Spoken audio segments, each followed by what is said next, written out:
I'd like to call the January meeting of the State Transportation Board to order. Good morning, everyone. Mr. Lewis, will you please lead us in the invocation? Let's pray.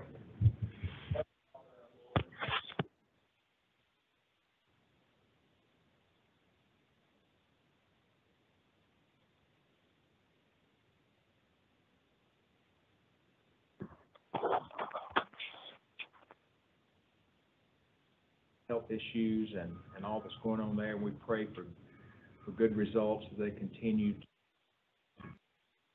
diagnosis with him. And Father, we just pray right now that you be with us during this meeting. Keep us mindful of the people of the state we serve. Protect us in this department and those all over the state who do your service. We lift this up in your holy name. Amen. Amen. I pledge allegiance To the flag of the United States of America and to the republic for which it stands, one nation, under God, indivisible, with liberty and justice for all.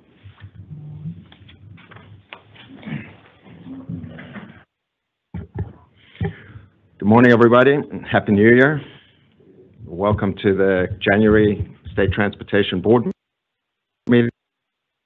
I want to add to Jeff's prayers just to be thinking of our colleague Rudy Bowen, who is struggling with health issues as we speak, and just to let him and his family and loved ones know that we're all thinking of him and praying for speedy return to good health. Let's turn to the first item on the agenda and approve the minutes for the December board meeting. Any questions about the minutes from the December board meeting? All in favor? The minutes from the December, and we'll now move on to the February letting report. Mr. Shelby. Roll call. Sorry, Albert, if you would hold on for one. Kristen, do you want to do the roll call?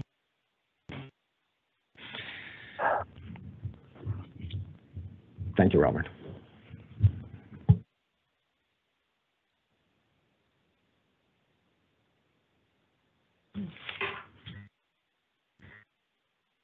Ms. Purcell? Present. 2, Mr. Floyd. Present. 3, Mr. McIntyre. Present. 4, Mr. Brown. Present. 5, 6, Mr. Abel. Here. 7, Mr. Bowen. 8, Mr. Golden. Here. 9, Ms. Dunn. 10, Mr. Boswell. Here. 11, Mr. Lewis. Here. 12, Mr. Morris. Ms. Morris. Okay. 13, Ms. Lemon. And 14, Mr. Sharon.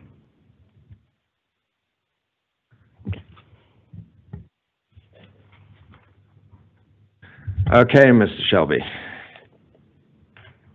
Sorry about that. Not a problem. So good morning, Chairman Abel, Commissioner, and members of the board.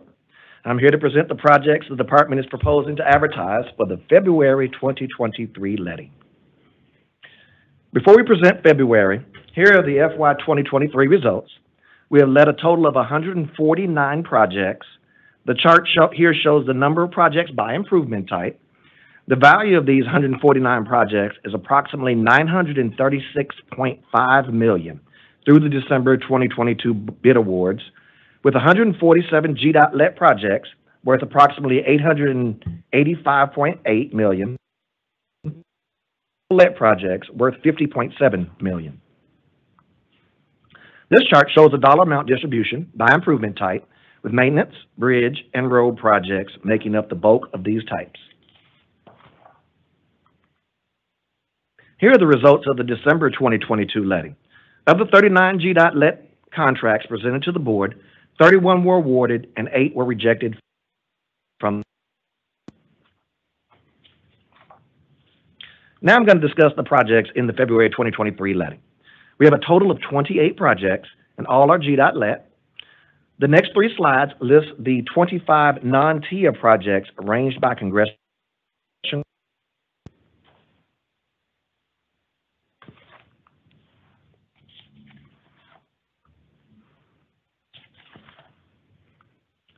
So as you can see with this slide, we are letting a variety of projects throughout the state to address bridge capacity, enhancement, bridge maintenance, and safety issues. Our first highlighted project, structurally deficient bridge on Concord Road over Birch Creek. The existing bridge was constructed in 1956, 67 years ago. And here's a ground view of that bridge to be replaced. This next project will widen State Route 9, which is also Atlanta Highway, from the Forsyth-Fulton County line to its intersection with McFarland Road. The total length of the project is 1.1 miles. The existing two-lane roadway will be widened to provide 2 lanes in each direction, sidewalks, and a raised median. State Route 9 is a major north-south roadway that connects downtown Atlanta to Dahlonega. This project will help relieve congestion and improve traffic in this area. This next project will widen the State Route 133 from just north of the Colquitt-Worth County line to just north of its intersection with State Route 112. The total length of the project is 7.55 miles. The existing 2-lane roadway will be widened to provide 2 lanes in each direction with a rural depressed median. This project is part of the State Route 133 GRIP corridor, which eventually will widen State Route 133 from Albany to Valdosta to 4 lanes.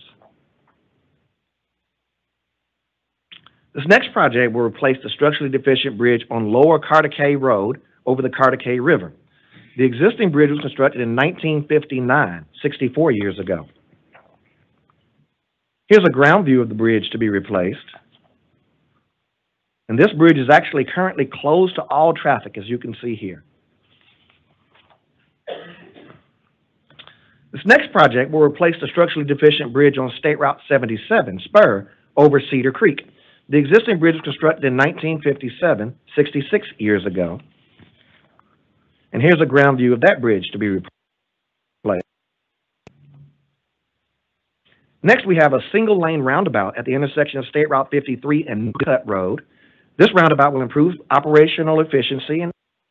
And here's a layout view of that roundabout as designed. Next, we have a resurfacing on Interstate 75 from State Route 61, which is also US 411, in Bartow County, to DuPont Road in Gordon County for a length of 21.03 miles. This section was last repaved in 2012, 11 years ago, and is an excellent example of our continued commitment to maintaining our existing infrastructure. This next set of twinned projects will improve travel conditions on Buffington Road from Royal South Parkway to State Route 14, US 21, which is also the first of the twin projects will widen and reconstruct Buffington Road from 2 lanes to 3 lanes with a 14-foot flush median from Royal South Parkway to with curb and gutter and 5-foot sidewalks on both shoulders. The project includes the addition of turn lanes, installation of a new signal at Royal South Parkway, upgrade of the existing signal at Sable Run Road, and operational improvements to the remaining intersections within the project limits. The second of the twin projects will widen Buffington Road from 2 lanes with a combination of a 14-foot flush median and a 20-foot raised median, curb and gutter and 5-foot sidewalks from Rock Quarry Road to State Route 14, US 29, which is Roosevelt Highway. This project includes replacing the over State Route 14 connector, which is South Fulton Parkway, and reconstructing the existing at-grade CSX railroad crossing. In addition, the Buffington Road intersection with Buffington Center and Thames Road will be converted to a multi-lane roundabout. The total length of both of these projects is approximately 2 miles. The next project is expected to be advertised in February of 2023 as design build. The actual let date is 23. We're advertising this early to receive an abundance of quality bids. This transportation improvement constructs a new interchange along I-20 at Old Mill Road through a design-build contract. The selected design builder will provide design and construction services for the project. The project will support economic growth and development in Morgan, Newton, and Walton counties.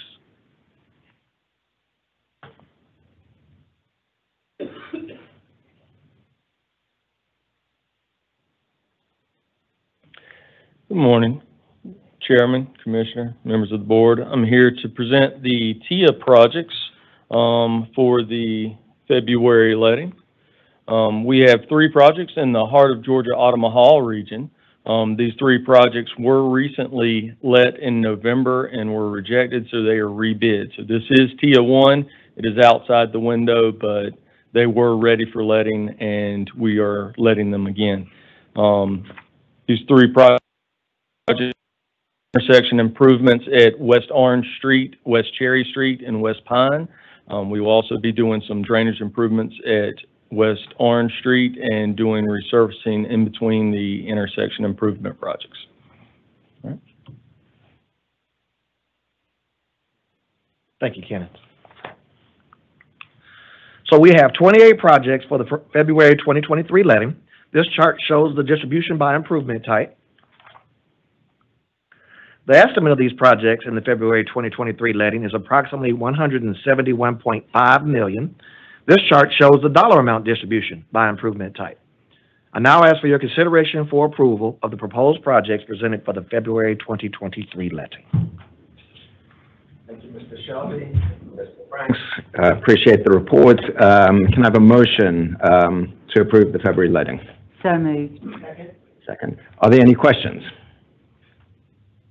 I noticed that in the presentation right before, he said 8 projects were not accepted. Was it because of overbidding? Yes, sir. Okay, and he had 3. Ms. Franks had 3 before. They were overbidding too. That's correct. Okay. Rough times with inflation. Okay. Thank you. Yeah, sure. Are there any other questions? Okay, all in favor? Aye. Any opposed? None opposed. The motion passes. Thank you, Mr. Shelby. Thank you. And we are now ready for the Commissioner's report. Mr. Commissioner.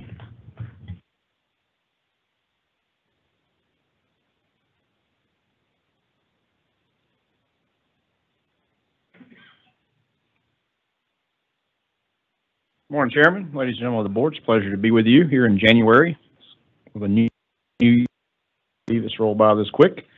As always, we'll start with state fund collections.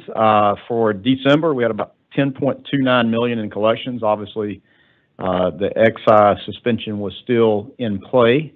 That just recently or has been applied back.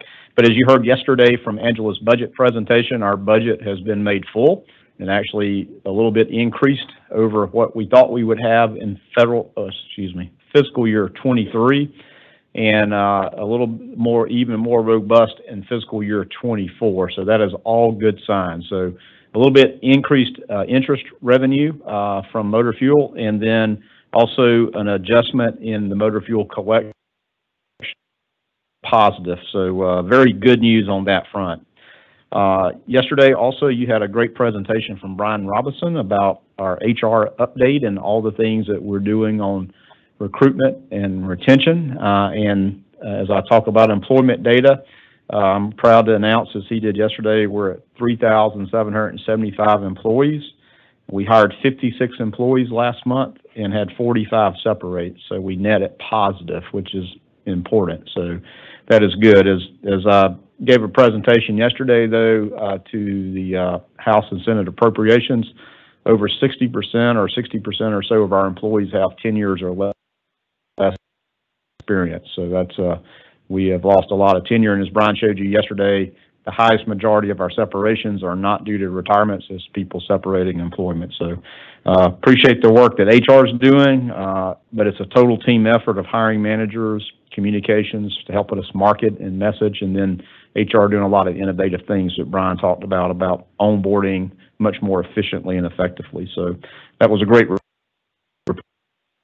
Let me now move into the professional service update. Now for December, we had 116 contracts executed, valued at about $49 million, again, to advance the pre-construction process of geotechnical work, environmental design, right-of-way, and et cetera. That brings our fiscal year-to-date contract total for professional services to 889 contracts valued at $453 million. Again, all the necessary work it takes to get projects ready to bring before you to advertise for letting, as Albert did. All right, since we were together last month, we've had a few projects open to traffic we just like to highlight, and again, not open to traffic, but things that are sort of notable.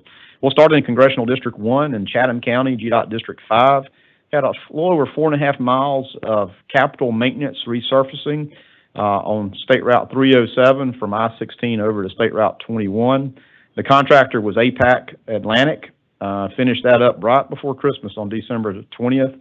Represented a $2.3 million capital maintenance investment. And I might add, there's a lot of truck traffic on that despite the big tractor trailer. They got a gap so you can see a road, a very, very busy location. Next project I'd like to highlight is in Congressional District 2, which is in Taylor County, which happens to be GDOT District 3, Thomaston office.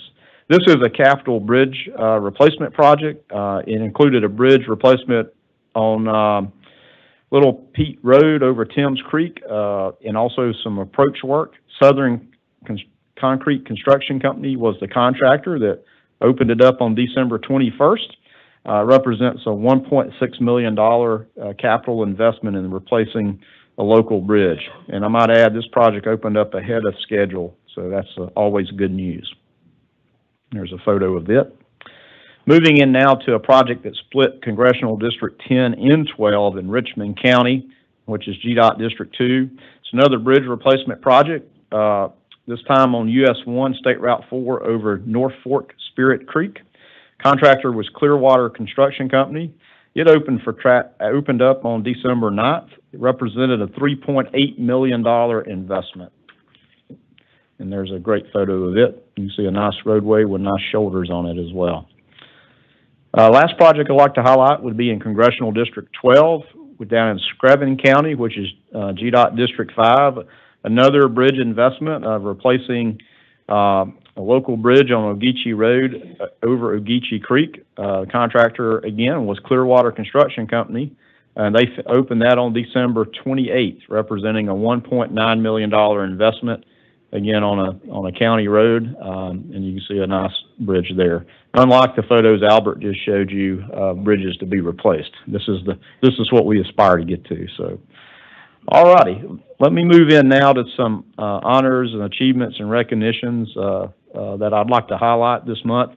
And I'll start with one that was a press release just last week. I've lost track of time, maybe a week before. And that was the announcement of Janine Miller, our State Planning Administrator, Director of Planning for GDOT, has taken on some new and added responsibilities. You know, all good work results in more good work. So Janine has now been appointed and approved to be of the State Road and Tollway Authority, as well as the Atlanta Transportation Link Authority, as well as the Georgia Regional Transportation Director. So all that took place last week. Her official start date was January 16th, just a couple of days ago. And I'd just like to commend Janine for obviously the recognition by the governor and each of those boards for affirming her and or confirming her into those roles. And it's certainly a great linkage. She is still here at the Department of Transportation, as you saw her yesterday present. So she's wearing many hats. Regrettably, she couldn't be here today, a little under the weather. So we want to wish Janine speedy recovery as well. But certainly it provides a great linkage of all how we have to be linked together intermodally across all the modes, and having her here as our planning director and working at these other authorities provides a great direct linkage that really streamlines things. So I'm very excited about it, very proud of her in those roles, and look forward to working with her in those roles too, a little differently than we had before. So very excited for her. Let me move now into some announcements. This is a good announcement. We always like to leverage as many federal discretionary funds as we can. And this month I wanted to highlight that we've completed our first Consolidated Rail Infrastructure and Safety Improvement Grant. This is on upgrades of 138 miles of Heart of Georgia Railroad from Vidalia to Preston, Georgia, down in southeast Georgia. The Federal Rail Administration awarded a $2 million competitive grant back in 2018 to go toward upgrades of our track and rail bridge upgrades so that we can accommodate the 286,000 pound and eliminate some of the slow orders, again, on Class 3 rail line. I might add, it gets you to like 25 miles an hour. The slow orders are you have to go less than that speed. So a great way to leverage money. Basically, it was a 50-50 partnership with a discretionary grant. So GDOT was able to fund $2 million, and the Christie grant provided another $2 to basically double our money to make those improvements. So glad to get this one underway. It does take some time to navigate once you get the grant that you've won, the process to actually be able to move forward with the project and then pull down the funds. So it takes a little bit of time, and certainly making some improvements on the Heart of Georgia Railway. So great news there. Next, I just want to highlight some a great opportunity our staff had with the Transportation Research Board annual meeting. In fact, it was the 102nd annual meetings held in D.C. last week. The Transportation Research Board is part of the National Academy of Sciences, Engineering, and Medicine. And so if you think about the national academies, you think about things there in Washington, but it's actually Sciences, Engineering, and Medicine, which really provides leadership in transportation and innovation through evidence, learning, and research. Transportation Research Board, the research is the heavy part. And this annual meeting covers all modes of transportation, everything from innovations in technology down to material sciences and things like that. There was over 12,000 attendees, so it's coming back post-COVID. Prior to COVID, they had about 20,000 people at this event, so it's building back. But it is academia, it's practitioners like DOT people like us, and you've got private sector and a lot of innovation and R&D companies out there that are all focused on research. As you can see in this photo on the screen, the plenary session was Secretary Buttigieg and in Department of Energy Secretary Jennifer Granholm. That's them in the middle, and on the left is TRB Executive Ford, who is out of Jacksonville. He runs the Transit Authority in Jacksonville. And on the right was former AASHTO and now the incoming chair of TRB, Dr. Sean Wilson of the Louisiana Department of Transportation and Development, a good friend of mine personally.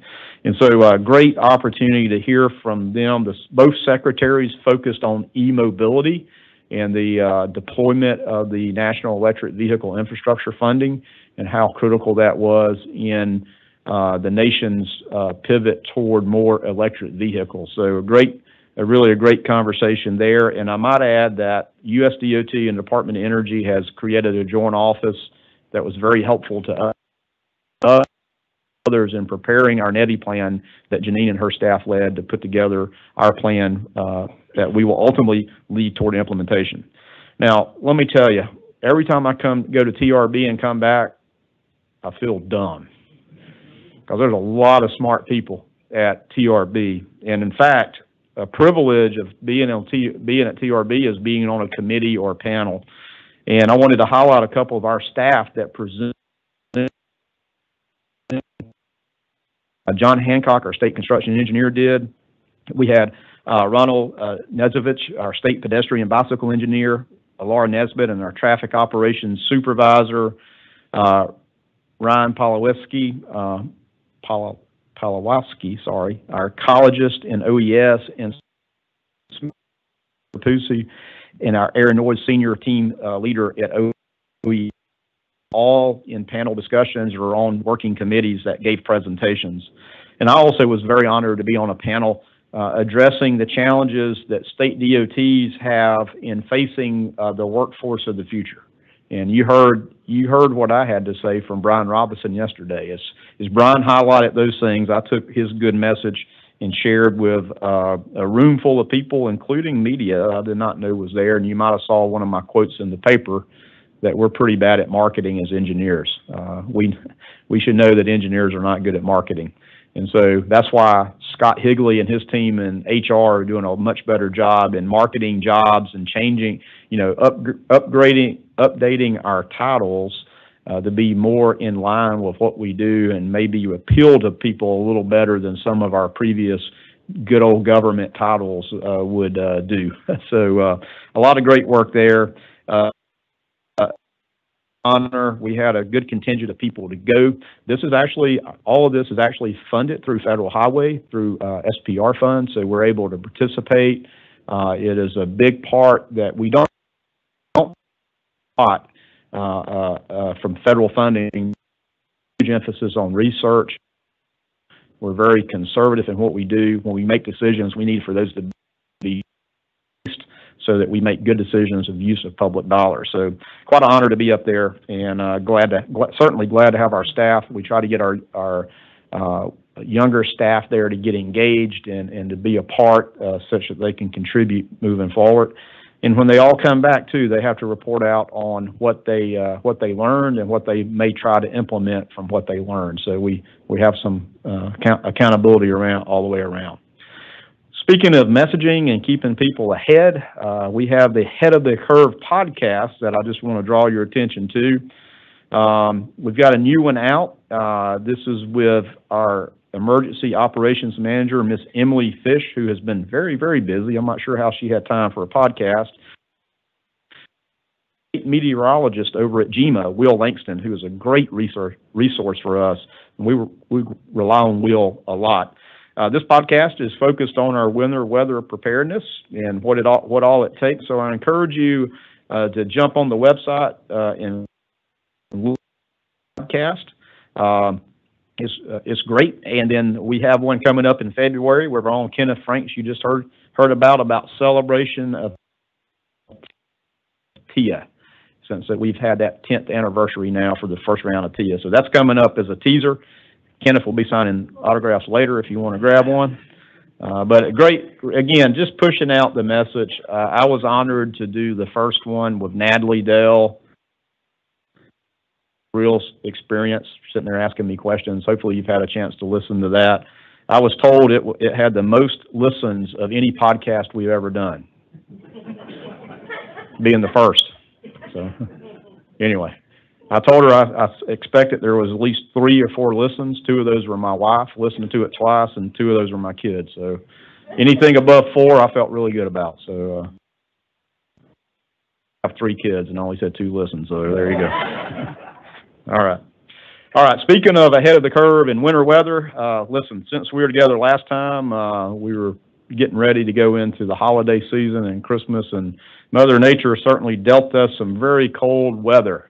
In fact, I think it was like a historic extratropical winter cyclone, that went across the nation, and we certainly had the frigid temperatures. And I heard a saying the other day on the news, something about pipe-a-getting or something like that, because everybody's pipes froze and burst here in Metro Atlanta and around Georgia. Well, that really started back from December 21st through the 26th, when all those cold temperatures came through. And in prep of that, right before, it's always a holiday, and it's always, when things like this happen, I'm so proud of our response to be prepared for that cold weather and the freezing precipitation or snow that did come through, and it was pretty light. In fact, we treated over 21,000 miles of roadways. Think about that. Over 21,000 miles were treated with over 1.1 million gallons of brine and 3,600 tons of salt. So that is a lot of work. We basically got Interstate 24, 59, 75, 85, 575, 985, and 20 all were treated. And 75 we basically got from Macon to Tennessee. So think about that coverage because of the big event. We had over 1,500 GDOT employees work over 20,000 hours in response of that weather on Wednesday, December 21st. And the good news is we got everybody home by really late December the 23rd. So on Christmas night, December 25th, we get an email from the National Weather Service, 10 p.m., maybe a little later, that said, we really think it's going to snow tomorrow. This is Christmas night, 10 p.m. or so. I do, again, want to give our appreciation to the National Weather Service. We were able to jump on a specific call with them the next morning and let them run a lot of computer models. And this was a really weird weather event. They ran, I think, 4 to 6 models. Every one of them had a different answer, but every one of them said it's going to snow or freeze or have freezing rain or rain that freezes on the roadway somewhere. And so it's hard to respond to somewhere because all the models did not agree. And in fact, we were able to call in our staff on December 26th, another holiday, for them to respond and be ready to treat the road. We did see a lot of snow up in northwest Georgia on 59 and 24, and over in the Blue Ridge, LJ mountain areas, as you would suspect, in higher mountain elevations. This was a lot of work and a lot of messaging. And it's, again, our crews just stepped right up. You know, they just had finished, celebrated Christmas, and right back at it.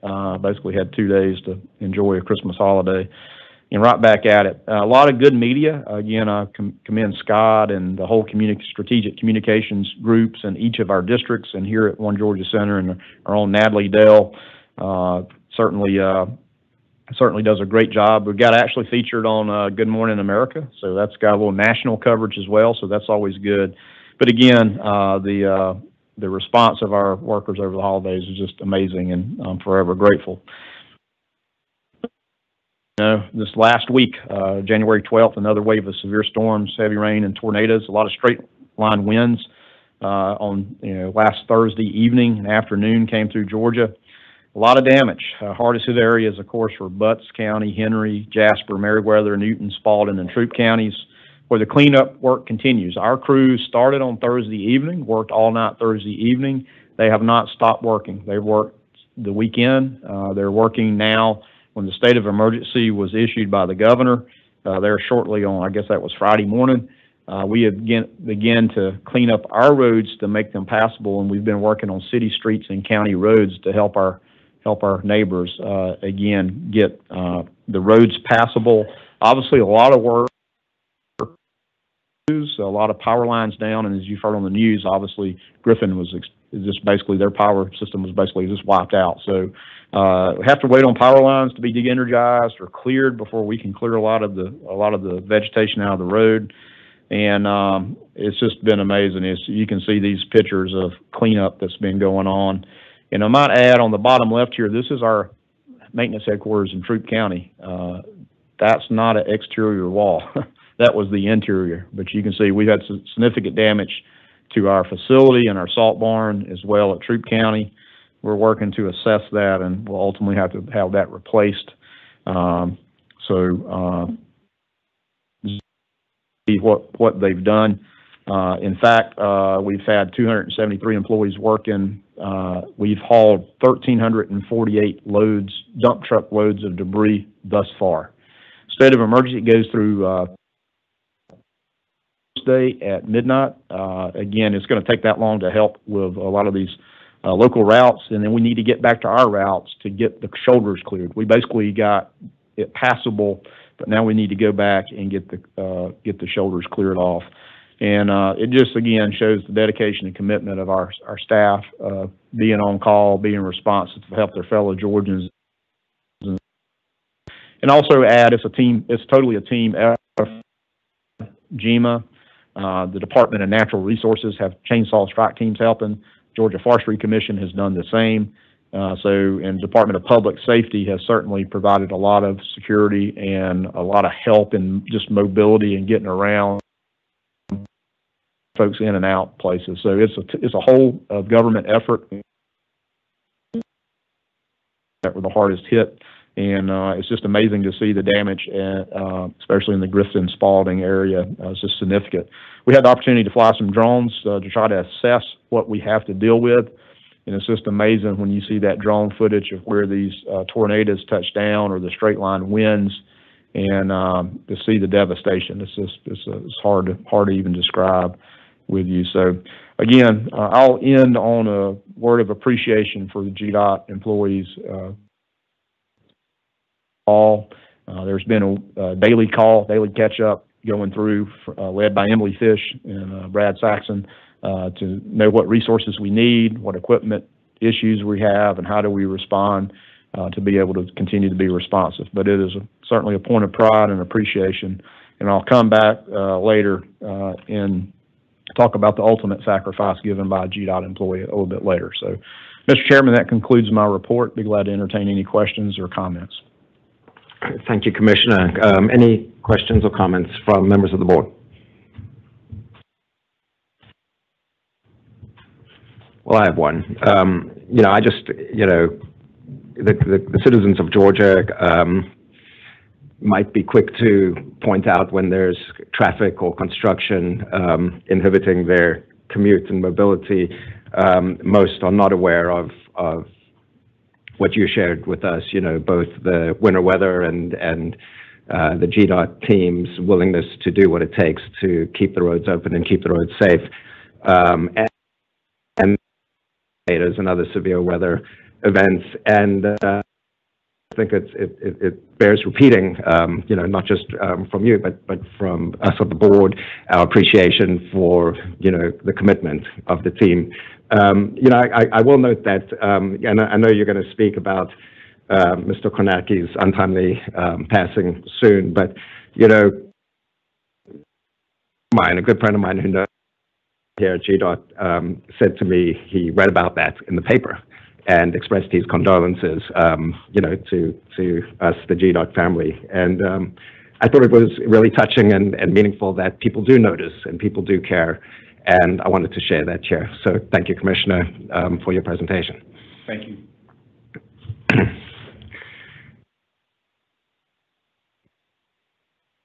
I'll refer to his humility and his unwillingness to share accolades that are directed at himself. Recently, Georgia Trend magazine highlighted the 100 most influential Georgians, and our commissioner was named to that list for, I believe, the 6th time in a row. So we want to commend him on that accomplishment. Thank you, Commissioner.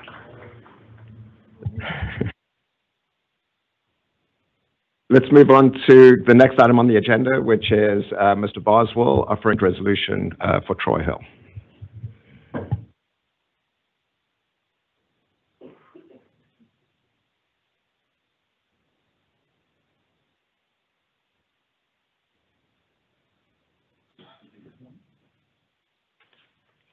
Good morning, everyone. Whereas Troy Hill, born in Houston, Georgia, began his career with the Georgia Department of Transportation in 1992 as a district right-of-way specialist in the Gainesville District Office. Due to his commitment, leadership, and work ethic, Troy received 8 promotions within the Office of Right-of-Way in that time. And whereas Troy's responsibilities to the department included assuring the right-of-way acquisitions for state transportation projects were on scope, on schedule, and on budget.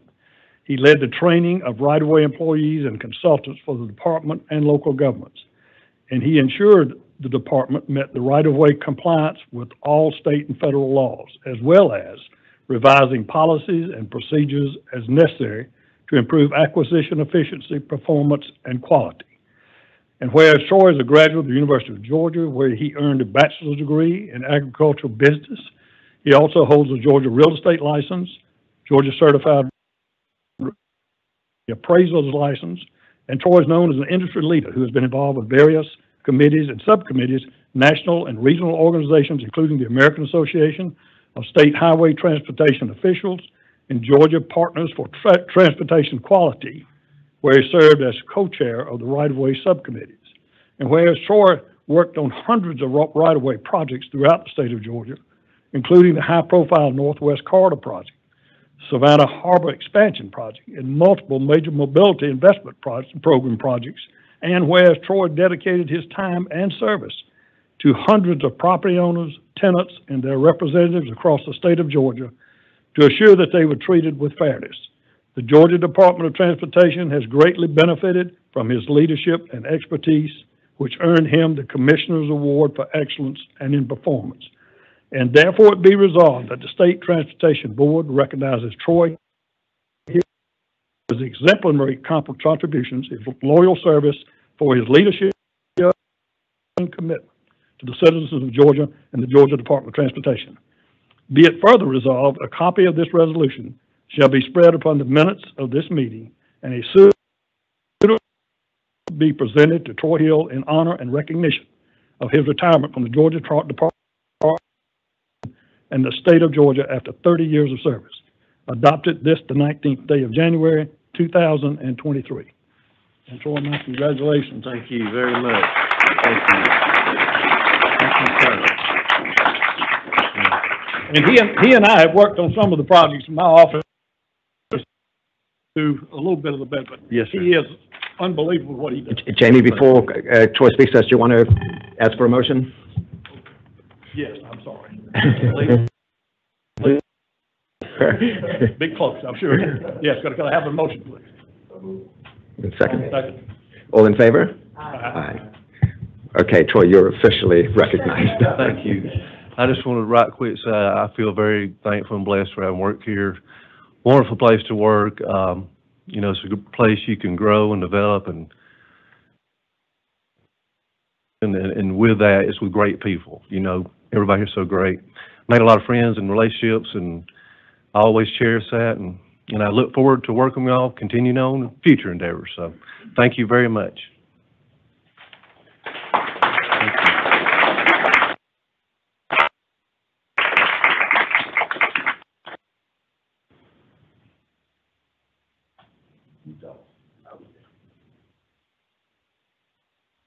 Three, two, one. One more.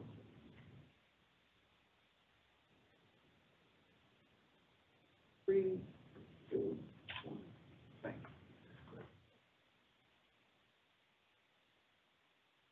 you. Congratulations, Troy. And Commissioner will now make a special resolution.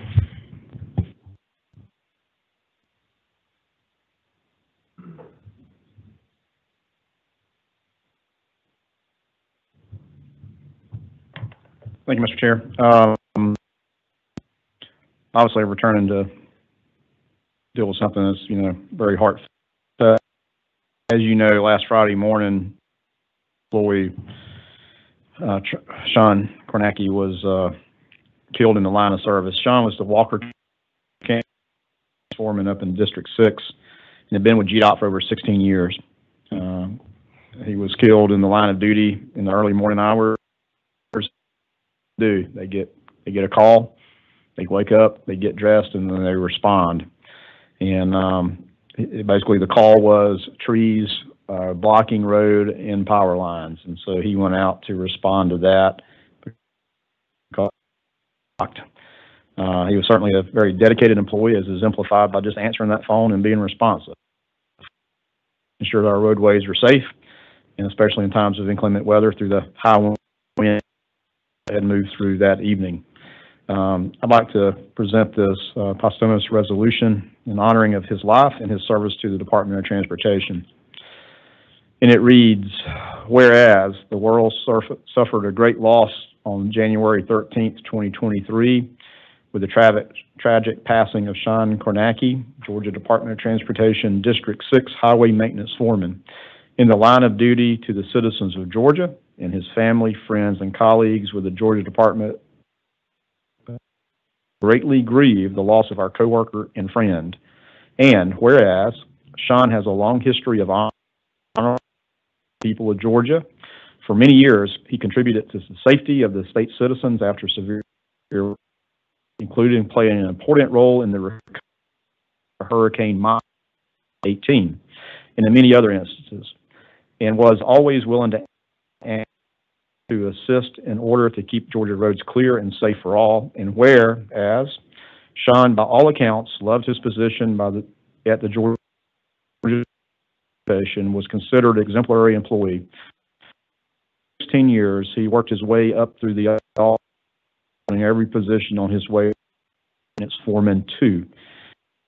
Sean Took additional training courses to advance his career at GDOT, including earning a commercial driver's license with tanker and hazmat endorsements, and completing the foreman's that resulted in his promotion to Kornacky County in April of 2016. He later transferred and was promoted to Highway Maintenance Foreman 2 in April of 2019.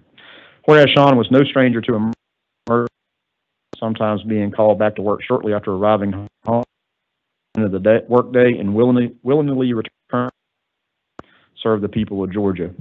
And Sean was known by his colleagues and others to be a very kind and generous person who was always willing to help, and who never won when performing his job duties.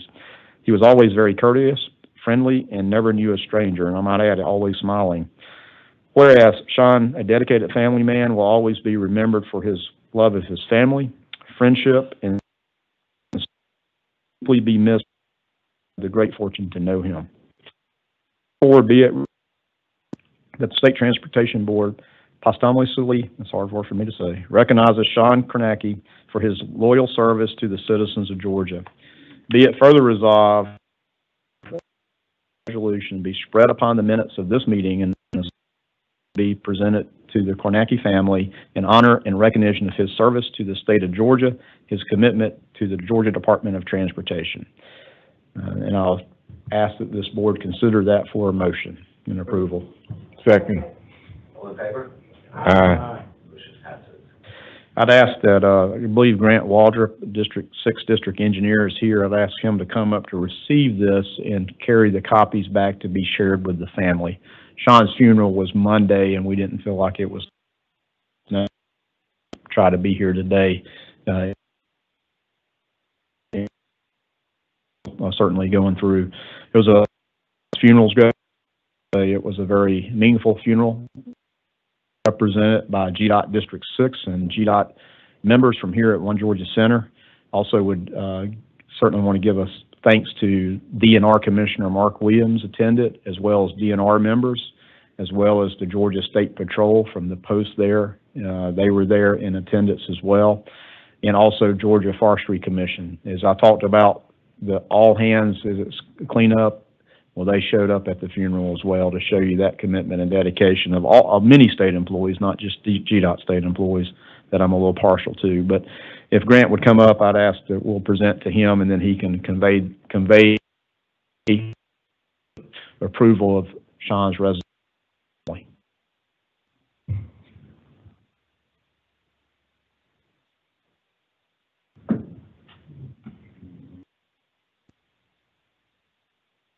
I'll just Grant and his team, Glenn Warlick, district maintenance engineer, everything that they've done recently to support the family, and this has on our employees, no doubt. And so it's a hard thing to deal with, and Grant and his team's done a great job as always, and just want to thank them for their support and supporting each other and supporting the family going forward. Thank you, Mr. Chair. Thank you, Commissioner. In recognition of District 6 and Sean.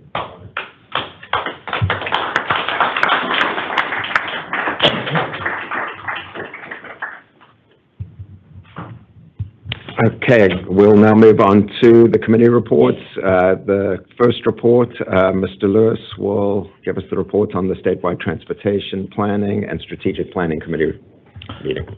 Thank you, Mr. Chair.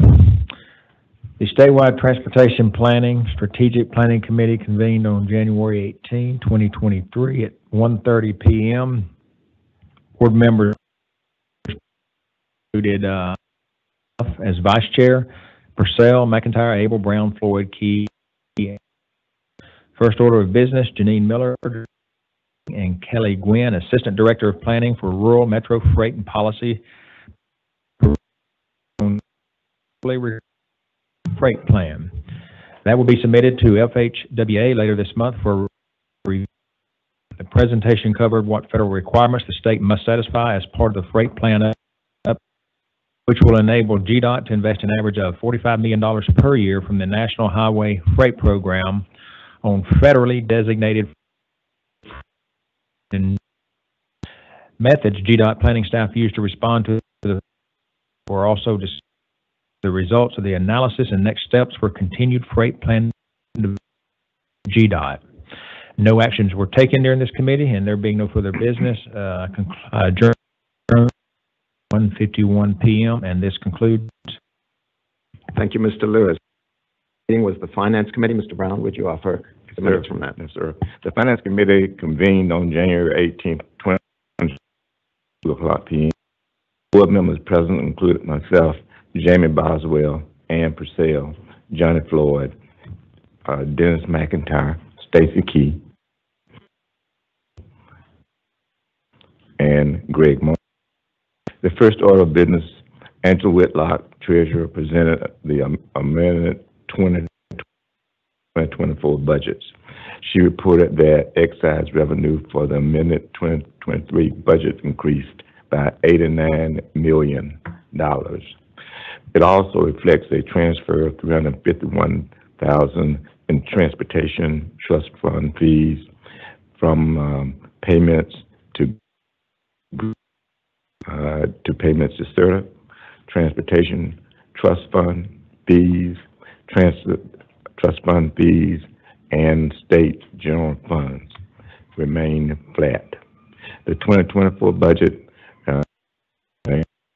total of $177 million. Adjustments included a $119 million increase in excise revenue, a $51 million increase in transportation trust fund fees, $7 million fund fees, and a $119,000 reduction in state jury. Committee were taken from doing the committee. No further. Mr. Chair, Robert Brown adjourned the meeting at 2:18 p.m. This concludes. Thank you, Mr. Brown. Ms. Purcell, the Legislative Committee report, please. Thank you, Mr. Chairman. The Legislative Committee convened at 2:19 p.m. on January the 18th. Board members present were myself as chair, Boswell, Brown, Floyd, McIntyre, Key, Abel, Lewis, and online was Greg Morris.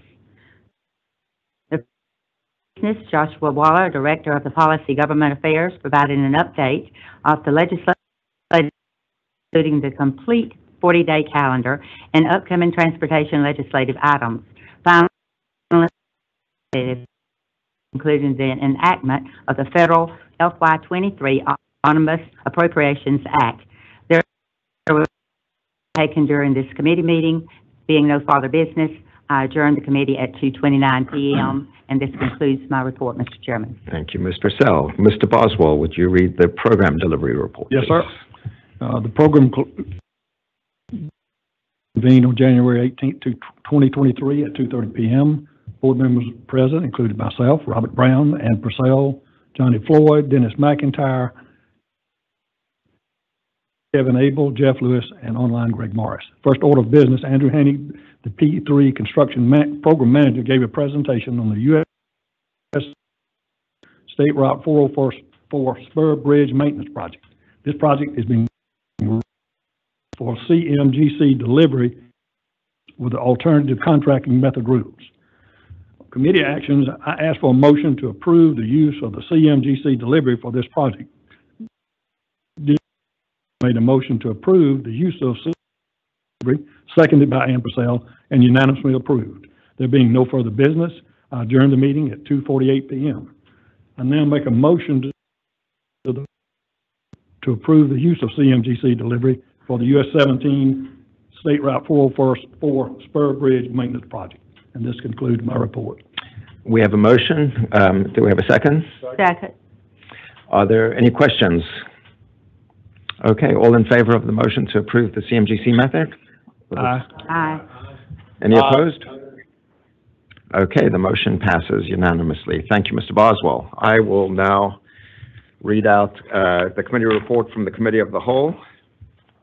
The Committee of the Whole convened on January 18th, 23 at 2:45 p.m. Board members present include Chairman Abel, Robert Brown, Ann Purcell, Johnny Floyd, Dennis McIntyre, Stacy Key, Jeff Lewis, and Greg Morris.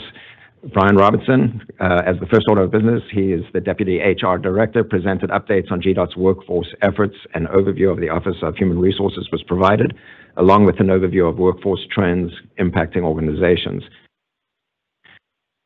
By a approach to workforce, highlighting efforts to recruit, train, and maintain staff, and finally, a summary of the impact of GDOT.